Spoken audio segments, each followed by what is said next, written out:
In the heart of Ecuador's Amazon rainforest, Helena Gualinga, an indigenous activist, stands at the forefront of a movement, advocating for the rights of her people and the preservation of their ancestral lands.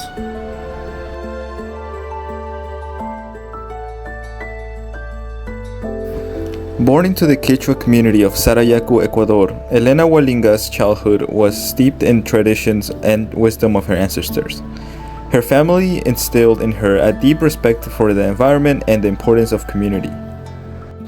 Since her early years, Helena and her family have faced persecution from large oil companies seeking to monopolize the Sarayaku area. Living in over 100 million barrels of oil, the protection of her home was not in their best interest. The local population was not the concern of oil companies, especially being aware of the billions in profit they seek to gain.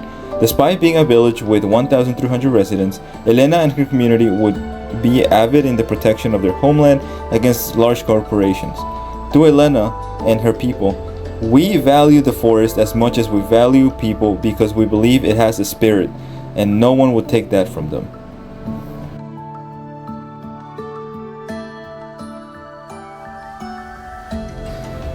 In 2012, the Sarayaku would take the Ecuadorian government to court and won a lawsuit stating that the outside interests in Sarayaku did not seek the community's permission for their activities. Winning their lawsuit, Helena and her community were free from persecution.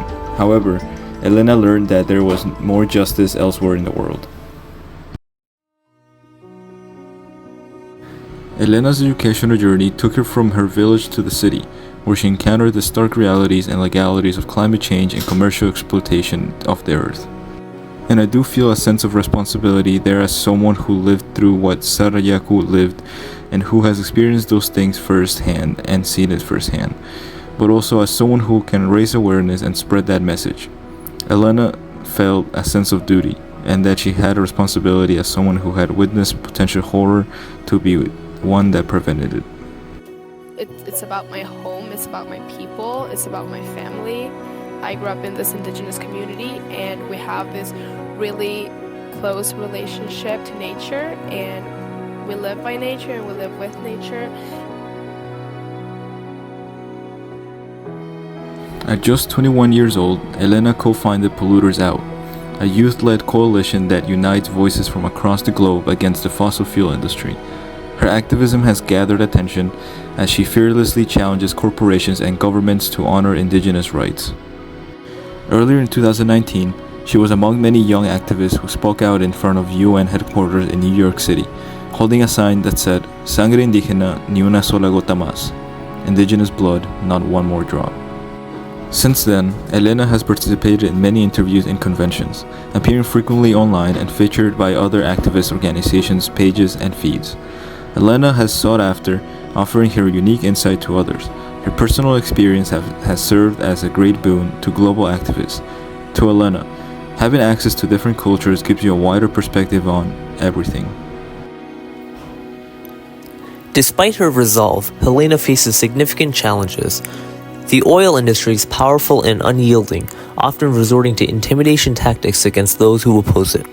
To Helena, even her government was part of her challenges, saying, "Our country's government is still granting our territories to the corporations responsible for climate change. This is criminal." Helena faces the outsourcing of these issues to the younger generation, saying, "People my age don't have the tools or the knowledge to solve climate change." Despite this, Helena finds that rather than support, she just receives a "congratulations on all the work you're doing." Helena has stayed strong, sharing part of her courage. I guess what makes me feel in charge is when, even though I cannot control what is happening in my surrounding, I still control the way that I respond to it or how I act on that, and that makes me feel in charge. Helena's unwavering commitment has brought her international acclaim. She is recognized not only as a leader in her community, but also as a beacon of hope for young activists everywhere. She has inspired many to join her in the fight against companies destroying her land for resources. Helena has gained great recognition being featured in both Vogue and Revista Jorga magazine. Later in 2022, at the largest film festival in the world at Washington, D.C., the documentary Helena Sarayaku Mantau was first presented. With the support of others behind her, Helena will continue to fight no matter what challenges oppose her.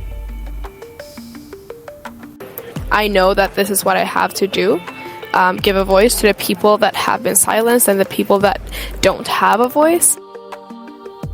Helena Gualinga is more than just an activist. She is a woman of the Amazon, a voice for the voiceless, and a fighter for the front lines of climate change and environmental injustice. While powerful, it is up to more than just her in ensuring the future of our blue planet. There is a vision of my community called Kausak Sasha, which means the living forest. We see us and what surrounds us as equals, or rather that we are a part of nature.